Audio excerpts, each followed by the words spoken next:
Western this Saturday at 3:30 p.m. In Spartan Stadium. It will be televised on ESPN2. Joining us here today to preview the game is head coach Mel Tucker. Coach, thanks for joining us today. Yeah, thanks, Ben. Thank you all for being here. Really appreciate it. With Thanksgiving coming up this week, happy pre-Thanksgiving to all of you. And also, I want to make sure that our medical team knows how thankful we are for them, for the tremendous job that they've done for us each and every day, keeping us safe and allowing us to continue to practice and play. While we're disappointed that we couldn't play Saturday, the most important thing to me is the health and safety of our student athletes and our staff, and also the health of Coach Loxley and his players, and I wish them a speedy recovery and a speedy return to play. We use this week to recharge, to try to get more healthy, to really focus on technique and fundamentals, and ultimately just grind here at State and in our football program. We're excited to play Northwestern. They're a good football team. They're very well coached. Pat's done a great job with them. They have a top-ranked defense. Their quarterback rating is a lot higher than it was a year ago, so they're doing a good job there. They have a veteran team. They have a lot of seniors, redshirt seniors starting on both sides of the ball, and I can see why they're having a lot of success. We're going to have to play complementary football in order to have success this week. We've got to take care of the football, and we've got to run the ball efficiently so we can have balance on offense. And obviously we have to make some plays in the passing game. We want to end every series with a kick, whether it's preferably an extra point, if not that, a field goal attempt, and then if not that, just punt the football and play field position football. We have to give our quarterback an opportunity to be successful. That's in protection. That's with the offensive line, the tight ends, and the backs all doing their job in a coordinated effort. But we're very excited about this opportunity to play a great football team coming in here at 3:30 on Saturday. So, and I really appreciate you guys coming out today. And I know it can be a little weary on these Zoom calls, but we really appreciate it. So I hope you and your families are doing well and staying safe. And with that, I will open it up to questions. Thanks, Coach. We'll get started with Chris Solar, the Detroit Free Press. Good to see you, Mel. Happy Thanksgiving in advance. I know that you had mentioned earlier, and I think it was last week, that Thanksgiving this year is going to be kind of a little quick hit for these guys and for the program. I guess, first of all, can you talk a little bit about what this week is going to be like? And also, how much of these guys sacrificed over the past few months, not just with the season, but to get to the season? Yeah, that's an outstanding question. Yeah, we're going to have a normal week. We had a normal Monday practice. We're going to have a physical practice today and Wednesday, and then we'll have a deload, no sweat Thursday, and we'll have a fast Friday. And then we'll take it into the game, and that's our plan. Obviously, this is not a normal Thanksgiving for us, for anyone, because of the COVID pandemic, and so behavior modification and doing the things that we need to do, that we know we need to do to give us the best chance to be safe. We're gonna do those things, and we're gonna follow the CDC recommendations in terms of gatherings and things like that. So, that's how we'll approach it. The sacrifices that our players and our staff have made throughout this time has been tremendous. I talked to them in the summer about it not being a sacrifice, but being an investment in our team, an investment in yourself individually, and an investment in our football team. But there are challenges, and our players and our staff has done a formidable job, just really just leaning into the new normal and what we've had to deal with, every day in terms of trying to train, practice and play, and coach in this environment. And so we've managed to stay neutral and understand what the facts are and what the truth is. And then based upon that information, what do we need to do to give ourselves the best chance to continue to practice and play and to develop as a football team. And so, there's been tremendous investment in this football team from our players and from our staff. Our next question is from Stephen Brooks with 24/7 Sports. Hey, Mel, good to see you. I want to ask you, last Thursday when the word officially comes down about the Maryland game, from that point through, I guess, Sunday, what did you change, if anything, about your plans? I mean, was there any days off or modified schedules? Just how did you react once it was official, and what were those next couple of days like versus a normal week? And what did you get out of it with that extra time? Yeah, I believe we had a team meeting about 10:15 a.m. We announced the cancellation of the game to the team, and then we designated Thursday as the day off for the players. And then we came back Friday with a walkthrough focused on Northwestern.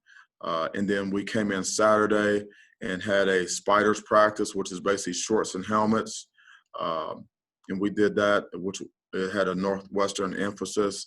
And then the last 30 minutes of that practice, we put the shoulder pads on some of our younger guys and some of our twos and our threes so they could get 3 periods of padded work. It was more physical, and just, obviously working to develop our roster the best we can. Then Sunday was a mandatory day, but it was more of a recovery day. So we had mandatory treatment as usual, and then a mandatory stretch and stride which was an intensive stretch and stride, and then we had mandatory yoga for our players, and then we started Monday in our in a normal week. Thank you. Yeah, you're welcome. Our next question is from Matt Wenzel with MLive. Hey, Mel, you're kind of at the midpoint of the season, but, it's been still less than 2 months since you guys had your first padded practice. When you look back over the last 2 months, what are maybe some of the things that you've learned that you were uncertain of heading into it just because you weren't able to do the kind of things you would have expected to do in a normal year? Yeah, you learn. I've learned more about the team. The staff. We learn more about our players and what they can do and what they can't do, what they do well, what they don't do so well. Just the personality of the guys. Typically, you find that out in the out of season conditioning program that leads up into spring ball, which is a very, very rigorous, very taxing time when you really find out about players, their willingness to strain and give effort and to finish and compete. And that's where you start to form your team chemistry. That's where your leaders evolve. And then obviously when you have spring ball, you have 15 opportunities over pretty much a 5-week period of time to practice, to install your schemes on both sides of the ball on special teams, and see who the guys are that love football, that want to run, that want to hit. And that's when there's a lot more pressure that's created, and there's also always in the game of football there's pain involved. And so with pain and pressure, that's usually when you start to find out the character of your team and the character of the individual players. And so and we had an intermittent type summer where you find out more, but obviously with COVID and some of the protocols and having to go into quarantine and things like that, we pretty much needed to wait until we started kind of this preseason camp, those 20 plus practices we had, to really actually find those things out. And so midway through the season, we have a much better indication of who we have, in terms of our roster, what guys can do, what they can't do, or what they're not willing to do. who loves football, who wants to be here, who's on the fence, who's in, who's out. We have a pretty good indication of that now, when typically, we would have known that coming out of spring ball and would have been able to make those adjustments on the roster at that point. And, coming off obviously a good Indiana team, and now you get the West Division leader and followed by the East Division leader. What's the next 2 weeks going to tell you about where your team's at and where it needs to go for the future? Yeah, we felt good, going into the Maryland game. We feel like we had a good week of practice. And so now we're looking to put together another good week of practice on top of that. And obviously, Northwestern's a strong opponent, and they've got a really good team. They're balanced, offense, defense, special teams, and they're very well coached. Pat has done a great job, but for so much, regardless of who we play, it's going to be about what we do and how we play, how we take care of the football, how we convert on third down, how we run the ball, how our coverage units do on special teams, how we, get a body on a body in the return game and give our returners some room to make something happen. And then we need to build on what we did in the second half against Indiana defensively with holding them scoreless. We need to build upon that. The things that we did in the second half are things that we need to do for 4 quarters. We need to start fast and finish strong. So we're going to continue to find out more about our team. But, it's not just about evaluation and finding out. It's about, playing winning football. And so, that's what we're looking to do. Thanks, Mel. Yeah. Next question is from Matt Charbonneau, the Detroit News. Hey, Mel. Pat Fitzgerald was talking yesterday a little bit about the challenges of being, that first year in a program and the struggles with kind of establishing your culture, dealing with all the things that kind of come up in that first year. But at the same time, he said he could see already in this short time your sort of style kind of showing with the players and that coaching already kind of showing itself and the way you guys want this program to be to kind of develop. Is it difficult when you're in that mix, when you're kind of in that storm, as he put it, to kind of appreciate the things you have done to this point? And do you think the week off maybe gave you a chance to kind of assess how far you've come in a short time and how far you still have to go? Yeah, that's a great question. And for me personally, I've already been through it. I think this might be the 9th time that I've been a part of a first year of a program, going back to high school. With my high school coach, Kerry Hodakovic, and going to Wisconsin in Barry Alvarez's first year, going to Miami of Ohio with Terry Hepner his first year, going to LSU with Nick in his first year, going to Ohio State with Jim Tressel in his first season there. It just goes on and on. Going to Chicago with Mark Trestman in his first year. Going to Georgia with Kirby in his first year, and, going to Colorado a year ago in our first year there. It's a lot of similarities. So I know really what to expect. And so, there's a process in place, and I know I don't accept it, but I understand what's happening and what's going to happen. And I'm not surprised by very much. There's going to be some very, very disappointing times. There's going to be some frustrating times. There's going to be some times, when you're just totally outraged. And there's also going to be times when you can see that things are taking hold. You're always looking for the small victories, some things that you can see behind the scene that you don't necessarily see, out in the open that everyone else doesn't see. And those are things that, we're working to build upon, each and every day, hammering our culture. Everyone doesn't have a stomach for it. I happen to have a stomach for it. I actually enjoy it because I know once you get it turned and you get it the way you want it to be, there's nothing like that. So I do see the bright spots, and I do see there's in my world there's nothing worse than losing a football game, in my world. So those things are unacceptable to me, even though I do understand, what goes into winning and losing and why you lose football games. If you turn the ball over, you don't possess the ball, you don't control the line of scrimmage, if you give up big plays on defense and you have penalties, foolish penalties, and things like that, you don't play complimentary football. If you play a good team, you're going to lose. Okay, and so those are things that I understand that, but as you recruit and as your culture, as you cement your culture, you get more consistent. You get consistency in performance, and you start to play at a higher level more often. That's when you have a better chance to beat good teams.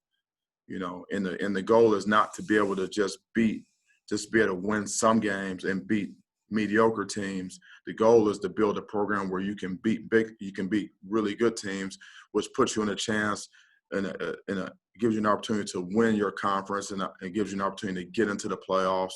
And once you're in, now you got a chance to win 2 games and win the national championship. So, that's part of the process. It is painful at times. It's also very gratifying at times. And so, this is what we're built for. This is what we're built to do. Real quick, did this extra time give you any more clarity on the quarterback position, or does that continue to be an ongoing thing here this week as well to determine who starts? Yeah, it's going to be an ongoing thing this week. The clarity, comes in terms of, just reinforce. It's just a reminder and it reinforces, that competition, okay, is what this is all about. And there's nothing set in stone. And, everyone's got to compete, and it doesn't have anything to do with what you've done in the past. Is what you've done, most recently, and you're not as good. You're only as good as your next play. That's the world we live in. That's the nature of our game and our existence. And so, we have to prove ourselves every day, players and coaches, and that's part of our culture, and we've got to embrace that and lean into that. And players and coaches that embrace that and lean into that and understand that and take pride in, consistency in performance, having a chip on your shoulder every day, proving yourself every day, and willing to compete. When you have enough guys like that, okay, then that's when your culture you start to cement your culture, and then you want competition. You want competition. You welcome the competition. You want to play good teams, okay, and you do have a chip on your shoulder every day, and you do feel like you have to prove yourself. That's where we're working towards. And so when you have a couple of extra days to prepare, that's just more time to hammer the culture. Thanks, Mel. Our next question is from Justin Rose with WXYZ in Detroit. Hey, Mel, kind of a fun topic with Northwestern last week was when Joey Galloway called them the bunch of Reese Davises out there. Did you hear about that? Yeah, I thought I heard Pat allude to something like that in the post game on the field in his post game interview. I thought I heard some, but I wasn't sure what context that was in. Yeah, Joey just kind of mentioned that athletically they look like a bunch of Reese Davises out there. When you look at Northwestern beating Wisconsin, obviously didn't look anything like a bunch of Reese Davises. What's the one thing that they do really well? Yeah, they're fundamentally sound, and they play hard, and they play physical. And they play complimentary football. And they're in the top 10 in the country in turnover margin. It's not that they don't give it up, because they have turned the ball over in terms of fumbles and interceptions. And there's some other, turnover-worthy plays that I've seen on tape. But they take the ball away. I think they have 15 takeaways in 5 games. And so with them being plus, 7 or 8 in the turnover margin, that's huge. Because it gives you an opportunity to win. Even if you look at the last game, I think they were +4. Wisconsin turned the ball over 5 times. and then they won by 10. So, they have a like I said, if you look at their roster and their starters, you even look in their fronts, their defense line, they got 3 seniors. Their linebacking core, they got 3 seniors.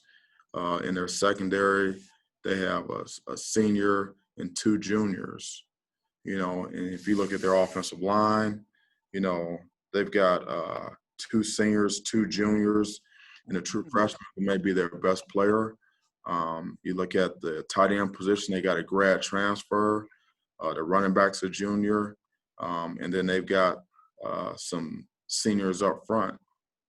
They got a grad transfer quarterback. They got a senior, they got a senior receiver, 2 senior receivers, and they got a senior slot receiver.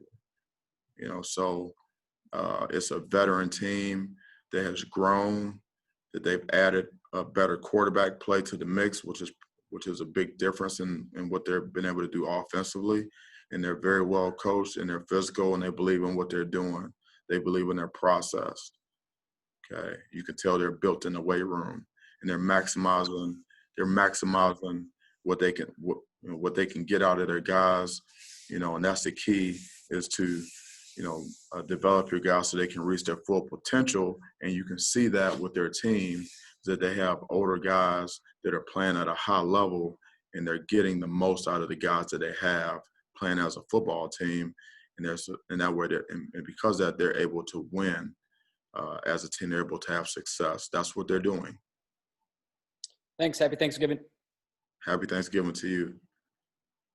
Our next question will go to Lindsey Huddleston.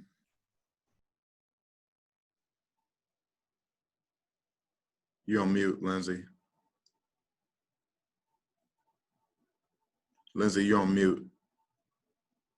Okay, we'll go. Okay. We'll go back to Lindsey if we have time. Our next question will go to Rico Cooney. Hey, Coach. Happy Thanksgiving. Thank you, Rico. Thank you.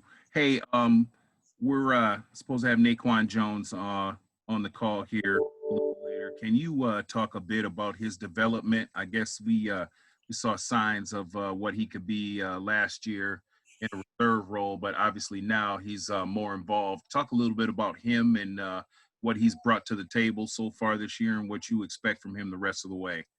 Yeah, Naquan is a guy a young man that I spent quite a bit of time with, one-on-one, just talking to him. Coach Burton does an outstanding job coaching him, has a good relationship with him. Naquan's he's a people person, and so he's obviously he's a big guy that's got tremendous talent. For his size, he moves very well. He's got initial quickness. He's got some strength. And so he's a guy that can do a lot of things. What I talk to him about on a consistent basis is, consistency and performance. And that's how you become successful. And it's day in and day out. Practice.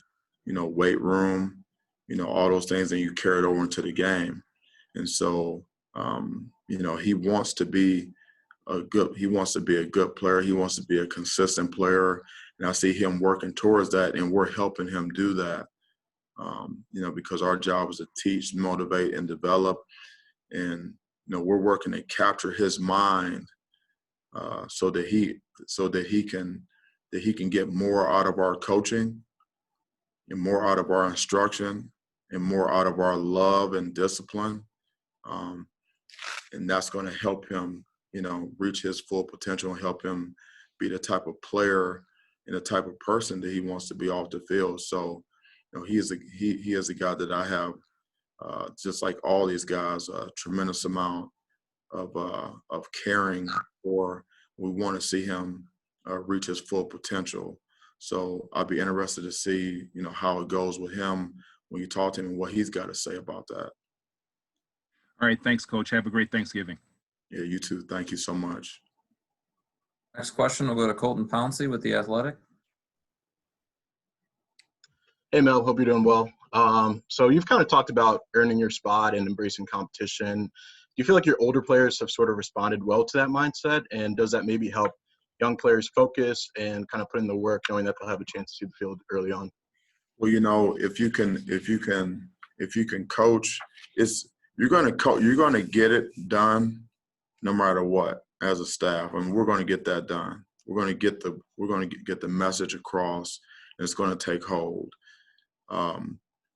When your older players, when they buy into it and they believe in it, and they're actually carrying that message for you to the rest of the team, then the process actually accelerates. And so I do see some of that with some of our older players, just understanding that, it takes what it takes. And if we want to change, if we want to change the trajectory of our program, then we have to change our behavior. And what we've done in the past is only going to get us what we've gotten in the past. And so,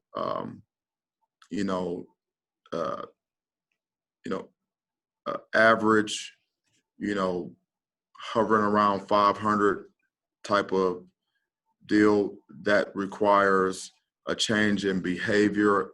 It requires a culture shift, and it requires a different type of mindset. And that's what we're hammering, but that does not happen overnight. Okay. I wish that it did, but I know that it doesn't.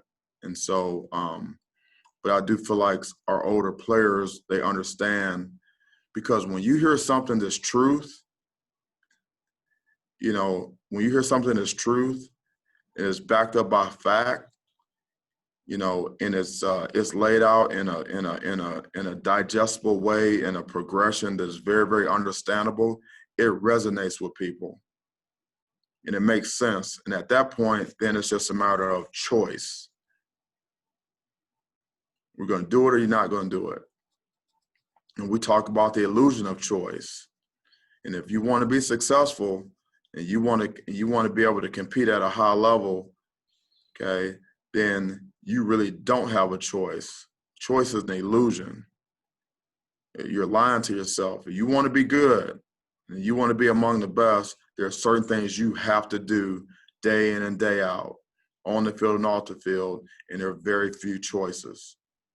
There's a difference between choices and options. Option is when you go to the cafeteria and you say, hey, listen, do I want chicken, or do I want beef, or do I want this? Do I want a salad? Do I want this? Do I want a chocolate chip cookie, or do I want oatmeal raisin cookie, or do I just want to get a Jell-O deal, whatever? Those are options, okay? When we talk about football and being successful and building a program, all that, we don't have options, okay? And the choices are very limited. We have time for a couple more. We'll go to Jim Comparoni with Spartan Magazine. Hey, Mel, again, happy Thanksgiving to you. Happy Thanksgiving to everybody. Hey, you mentioned the periods of second stringers and third stringers on Saturday, a couple of periods of that, more physical. I think you said on the radio show it might be some scrimmaging too. Can you give us a couple of names that might have impressed you on that day? And also James Ohanba is a guy that's kind of crept into the playing group a little bit. Can you talk about the progress that he's made also? Yeah, James is, he's worked hard. He's a guy that has, he has pretty good athletic ability. He's got lower body flexibility. He can bend. He's got some strike. He's heavy-handed, and I think he's starting to figure some things out. And that's why you're starting to see him, starting to flash a little bit and show up a little bit on the field on game day. With some of those younger guys that that are showing up, there's nothing really of note there. We just got so many guys that are out there, just running and hitting and showing what they can do. The one thing that you do see that sticks out is, maybe with a guy that's not necessarily happy with what his role is, okay, and then he gets put in a situation where he's got an opportunity in front of all of his teammates to really show how much he's improved out throughout this time and is not ready to do that. And that always happens, okay? And then you also see guys that are chomping at the bit, to get that opportunity to go out there and compete and hit and strike and really show, prove, what they can do, in front of all the coaches and all of the other players watching. And we saw some of that. And again, so it wasn't a live scrimmage to the ground because we just basically had the shoulder pads on the helmets. We didn't have the lower deal, so we were able to stay up. But it did sound from the way that work sounded, from just, it sounded like there was some football being played out there, which is good because when you do have teamwork going on, offense and defense, you got 11 on 11 and guys are hitting, it should sound a certain way. And we were kind of pleased with, just the tempo of that and the type of striking and blow delivery that we were seeing out there. All right. Thanks a lot. We have time for just a couple more. We'll go back to Lindsey Huddleston. Great. Thank you, Ben, for your flexibility. And, Coach, thank you for being available. I thought I had options, but I really only had a choice. I had to change up things. Talk about not being the small victories. Tell me about the importance of the 2s and 3s getting that padded time, especially when padded time has been a premium during COVID. Yeah, it's important we talked in the beginning we need to develop our entire roster. We owe that to our players, whether they're walk-ons or, scholarship guys, freshman guys, young guys, if they're in our program, it's up to us to develop them and get them as good as they can get, and so when we have opportunities to give them extra work, then we need to do that and we need to schedule that and plan it and then make it happen. And we did that. And it's important because, players want, real players want to be coached, so if you put them in a situation where, the focus is on them, even though they're not starters, but the focus is on them and you're coaching them. And it's just as intense as the working with the wands, in practice is just as intense. I mean, that goes a long way to helping their development. It goes a long way for us to be able to evaluate, and see, the progress a guy has made. And it's not like we don't see him every day. I mean, we see him every day on the scout team, but it's one thing to read a card, on the scout team and look at a card and say, do this. It's another thing to just be out there on your feet and get a call and get lined up, get on your key and then play fast and key and diagnose and go make a play. There's a difference there. So it was very, very good work for us, and it was fun. Mm-hmm. It was fun. You get a chance to see guys compete. No, that's good. And as a real quick follow-up, Coach, you talked about your yoga day. Is that something you picked up from your NFL experience, or where does that come in at, and how does that impact the players' mental toughness and mental health? Yeah, I mean, we did yoga in Chicago, and they have done yoga here in the past, and so there were a couple of players who asked if we could bring yoga back, and we worked to do that. So we've been doing yoga, for the entire season.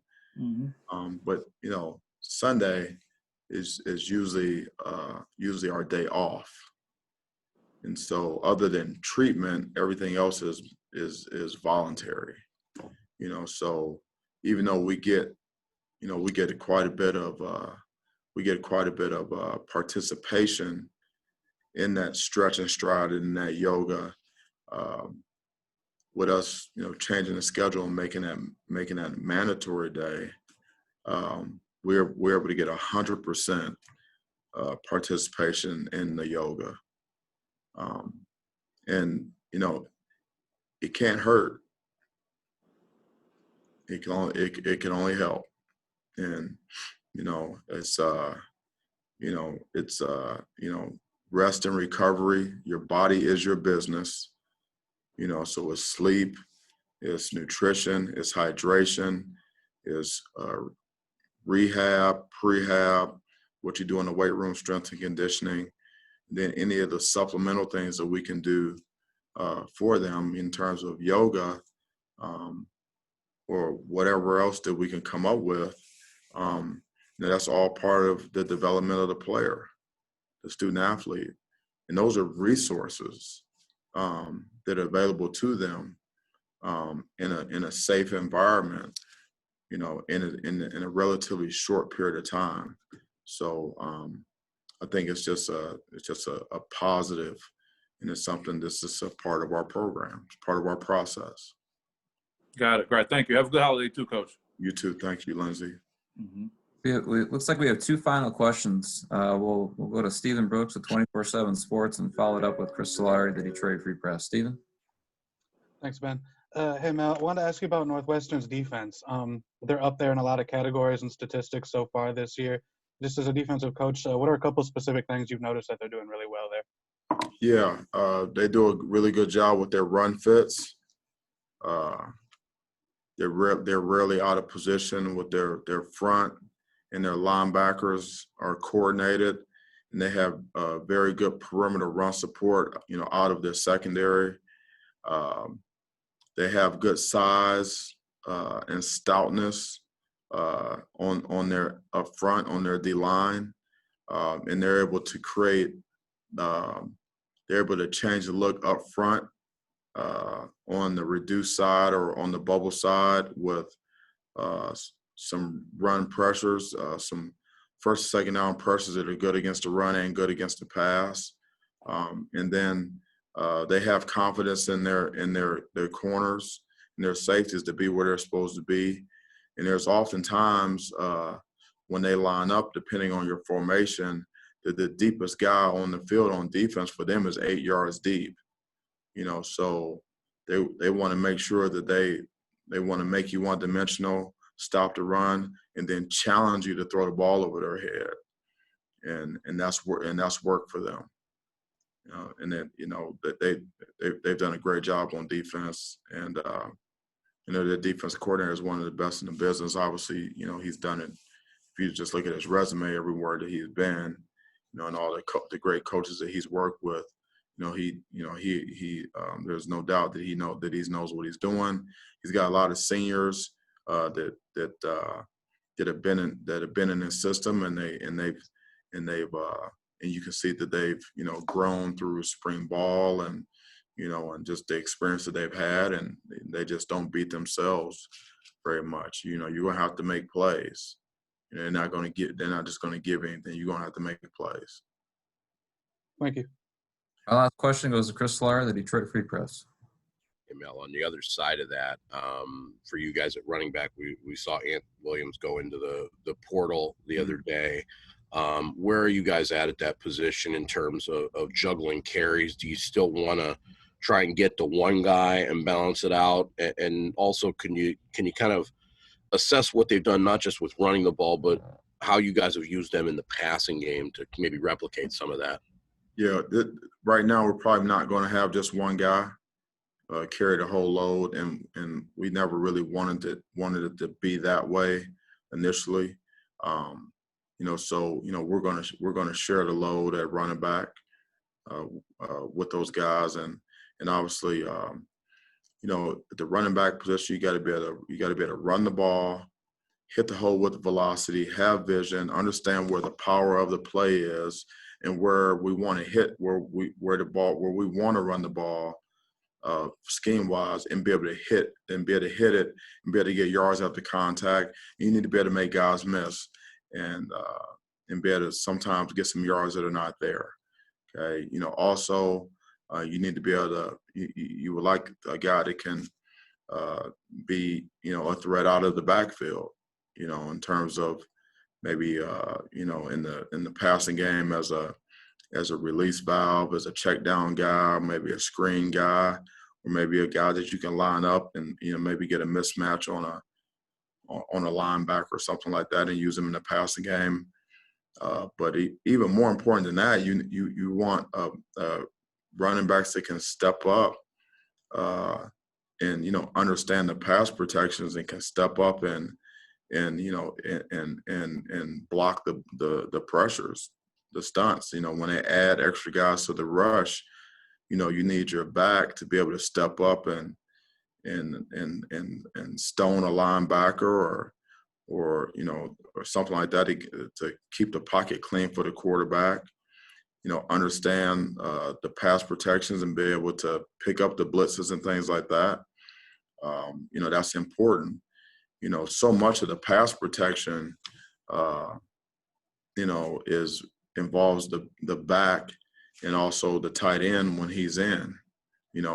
Same thing with the running game. The running game, a lot of times is the tight end is involved in that, and the receivers, blocking downfield or maybe digging out someone in the box on a freak drill or something like that. Then with the runner, understanding the power of the play and being able to get to a hole that's there before it closes. So it's an all hands on deck effort, to be able to run the ball efficiently. Also with the quarterback getting us in and out of plays to make sure that we're running the ball where we should run it and getting out of plays where we shouldn't run it. But it's an all hands on deck effort to be able to run the ball efficiently. It's not just on, always just on the line, although our offensive line, you need to impose your will on the other team, and you need to be able to move. You need to move a man against his will in the trenches, which requires strength, technique and fundamentals, and mental and physical toughness, durability and stamina to be able to do that for 60 minutes, 4 quarters in a game, and that's where we're looking to improve. Coach, thanks for joining us today. We'll see you Saturday in Spartan Stadium. Okay, thank you so much. I appreciate everything you guys are doing. Hopefully, praying that you guys have a safe and healthy Thanksgiving. Enjoy the rest of the week, and we will see you Saturday. Go Green. Happy Thanksgiving, Mel. Yeah, thank you. Thanksgiving. Thank you. Yeah, thank you. Thanks, Mel. Thank you, guys.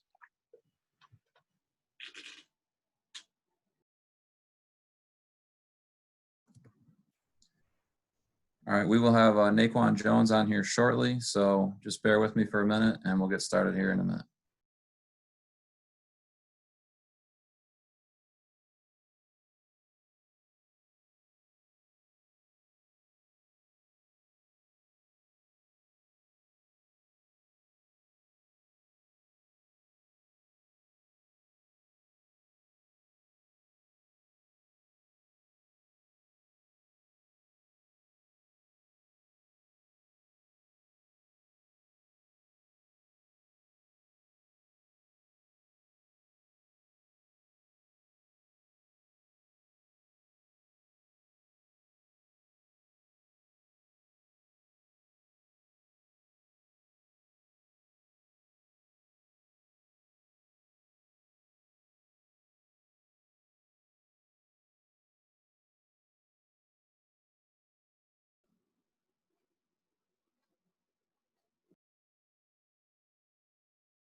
All right, Naquan should be joining us shortly. We'll take any questions you have for him in the chat, and we'll get started here in a minute.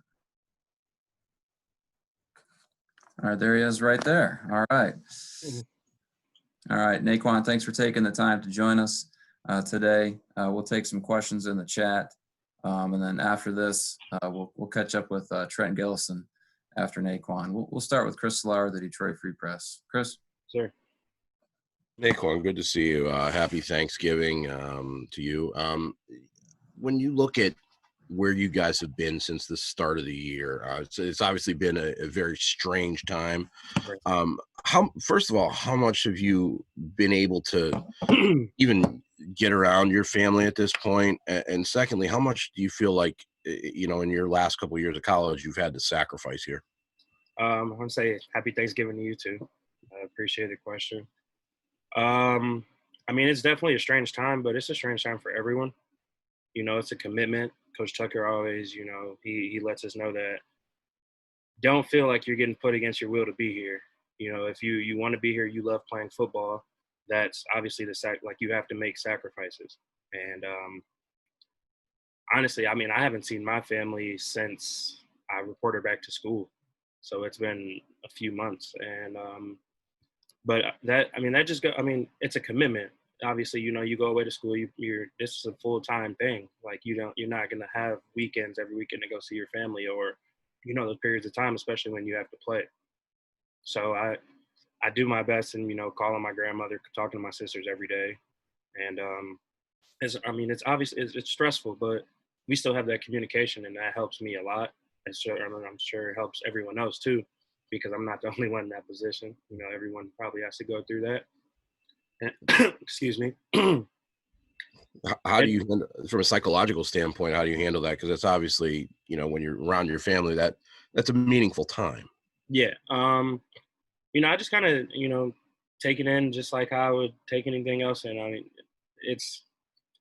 I don't plan my weekends based on like going to see my family. I plan on weekends based on, getting better, practicing, doing this every day, playing my game every weekend, playing the game every weekend. And, my family knows that now that the restrictions in Michigan have changed, no family can even be at the game. So I just look at it from like a safety standpoint.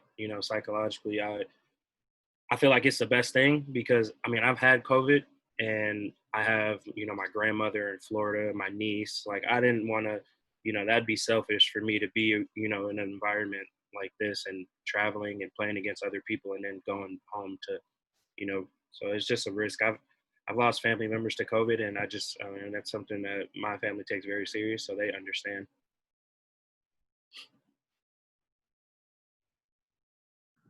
Our next question will go to Audrey Dahlgren with WLNS. Hi, Naquan. Happy pre-Thanksgiving. I was wondering how beneficial these last couple of days or this prior week was for you guys. Obviously, you wanted to play, didn't get the opportunity to, but how much maybe do you think that you benefited from having extra days of practice, especially going up against a team like Northwestern? Right. Happy pre-Thanksgiving to you too. I feel like these few days have been very beneficial. I mean, you can't practice enough, obviously, and then a team like Northwestern, that's a team where you're going to have few to no mistakes at all to beat them. They're a very disciplined team, and those extra days of practice really help. I mean, obviously it's different from like a game experience, but now you can work more on the fundamentals. You're playing against yourself. You're getting more familiar with yourself. You have those extra days to work on what some of your weaknesses. And I feel like that helps a lot. It takes kind of the stress off your legs a little bit. It's not, we weren't like sitting around, we still had practice. So it's a different feel. The tempo's obviously different. You get your body feels normal for a little bit. So I'm happy I'm not happy that we weren't able to play, but I'm happy that we were able to get those days and we could work to get better as a team. And then a quick follow-up, what's the one thing then you think you guys really honed in on and, improved upon this week? Just communication, trying to be more of like a complementary team. Coach Tucker talks about that all the time. Just play complementary ball. I feel like those few days we had off, the defense got better, the offense got better, special teams got better. So we were able to take advantage of those days, and I feel like it benefited the team as a whole. Thank you. Our next question goes to Rico Cooney with Spartan Magazine. Hey, Naquan, how you doing this afternoon? Good. How are you? Good. Hey, Raekwon said something to me about you last year that kind of stuck, and so I want to maybe develop this a little bit. He said that you're a very thoughtful guy, and so I want to know where that comes from and how that translates into the way you play football. I've obviously gone through some stuff in my life. My mother passed away last year, and it opens your eyes. You never really know what people are going through. Like, I'm not the only one who experienced something like that, and I just feel like being kind and caring, just kind of, everyone should be that way. If you haven't experienced something traumatic, or if you have, I can't read anybody's mind. I don't speak for everybody. I can't read anybody's mind, but I just know if you're polite to somebody, that'll help them. That'll help their thought process and whatever they're going through. I try to, I try to translate that to my play in a way of being non-selfish, being selfless actually. And, I want everyone around me to get better. So that's how you'll have a successful team. Not only if you're making yourself better, but the people around you. So I try to translate being a thoughtful person and being, a kind and polite person onto the field. Playing against opponents, you try to not be so, kind and polite to them. But, it's bigger than the game, So I try to, keep that mindset. Now, just a quick follow-up on that. That's what I was going to ask you is, excuse me, how do you have this perception of being such a thoughtful guy and then get out on the field and want to destroy people? Clicking that switch. Yeah, and in 2017, Coach Barnett would always say, "Bring that other guy out." So you can be the biggest, most polite guy off the field, but you have to flip that switch, and football is a violent sport. It's a physical sport, so you have to be able to flip that switch. It's a part of the game, and that's what I've tried to be able to do. Be a nice guy off the field, and then when I get on the field, just play as aggressive as I can. All right, I appreciate you. Hey, have a good Thanksgiving. You too. Thank you. Our next question will go to Matt Wenzel with M Live. Hey, Naquan, you said you had COVID yourself and you lost family members to it. Did you ever consider opting out of the season because of your concerns? And did you have symptoms that were serious enough to give you pause? So I had a few concerns at first before the season was originally postponed. It was just very stressful for not only me but my family. I don't know. I don't want to speak for everyone, but I just know that it was very stressful for my family. So I did have a few concerns, but at the end of the day, I love to play football. So I didn't, MSU was doing a great job with their safety measures, and I felt safe. So that thought kind of was out of my head. I did not have any bad symptoms. I couldn't smell for 2 days, and then I felt perfectly fine. Because for the Big Ten, I think you have to miss 14, you have to sit out 14 days before you're able to come back and do all your testing and stuff like that. So, it wasn't recommended. Obviously, I was told to stay at home, but I would just go in this field outside my apartment and try to run to stay in a little bit of shape because we were approaching the season. So I went to go run with a mask on and do what I could do outside, not being around people to spread COVID, obviously. But I wanted to stay in a decent amount of shape, before I had to go put pads on and, play a game. So my symptoms weren't too bad at all. And I ended up feeling fine a few days later.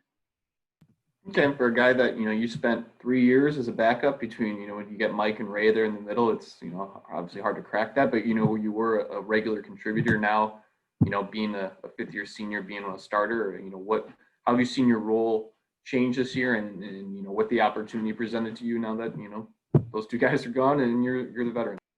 Yeah, it just gives me more opportunity to be a leader. Coach Tucker tries his best to put me in those positions, put me in leadership positions. So especially with having such a young D line, I feel like it's not only my job to, make myself better, but obviously again, make the guys around me better. they haven't really had too much playing experience besides Jacob Slade in the interior. And I just want to make those guys, feel accustomed to playing in a game. Like the speed is obviously different between practice, but I want them to be comfortable and treat it like such, so they don't have to think as much. They could just go and play, because I feel like that's such a tough thing where people get caught up in, is that they think too much. It makes them just a second slower. And I just want guys to go out there and play comfortable. And that's what I feel like I've been able to do, just share my experiences, playing behind such two like good guys. I want to share my experience to them so they know that, man, at the end of the day, it's football, and most of us have been playing it since we were a child. So I want them to feel comfortable playing in games. Thanks, Naquan. Our last question, we'll go back to Chris Solar, the Detroit Free Press. We had talked last year about the loss of your mom, and again, condolences with that. But how much has that shaped you over the last year and a half to continue to fight towards the future and your dream to get into the NFL? Thank you for that. I appreciate it. It's just more of a it's a process. I'm dealing with that in different ways. I try to use that as like motivation instead of, like sorrow and, being sad about it, because I know what she wanted for me, my mother, and I know that she had very high expectations of me, not only in football, but academically as well. So I just use that as motivation every day. I have pictures of my mom all over my room. So I can look at those and, at this point, it makes me more happy than anything, just seeing her face around here. And it was a struggle at first, definitely a struggle. But I was able to overcome that. And I just use that as so much motivation. I use it as motivation. My sisters use it as motivation. And I just want to keep, being able to use that as, my ladder to keep me going. As a follow to that, what, let's say football doesn't happen, what do you want to do, and what do you think that your mom would want you to do in terms of a career and life? So I'm actually graduating here in a few weeks. I'm getting my degree in advertising management. I've always wanted to, be a coach. I've always wanted to stick around sports just because, like, I love sports, and so I really haven't. I don't have too much working experience just because, like, I've been busy with sports all the time. But something to get into some type of like sports, sports marketing or like sports advertising, something in that field. Naquan, thanks for taking the time today. We really, really appreciate it. Have a great Thanksgiving. We'll see you Saturday in Spartan Stadium. You too. Go Green. Happy Thanksgiving. Thanks, Naquan. Thank you.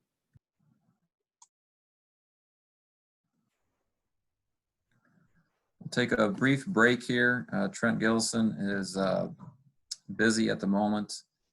Probably 1:15 is the earliest that I'll be able to get him on, maybe more like 1:30. So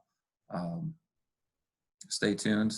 You can hop back on at the call if you'd like, or just stay on mute for a little while. But I'll try to keep everybody posted, but we're going to have a little bit of a break here before Trent joins us.